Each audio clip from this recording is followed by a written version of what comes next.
áno, progresívne Slovensko, bohužiaľ, musíme si vytknúť to, že oni sú skôr zameraní progresívne Slovensko také, že na LGBT, hej.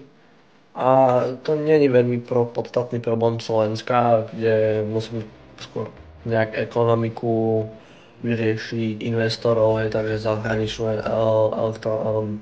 zahraničnú politiku vyriešiť, no proste nejak zvýšiť proste životy u ľudí, hej, aby sa tu nejak dalo normálne žiť, pretože samoživiteľi alebo samoživiteľky proste dostanú, ja neviem, typnem si 800 eurový plat na východe a 600 eur proste si zaplatí pod nájom, no a proste 200 eur proste použije na nejaké zaplatenie veci ako paušál, hej, proste tieto a potom čo máš zžrať seno, hej, proste to je ako.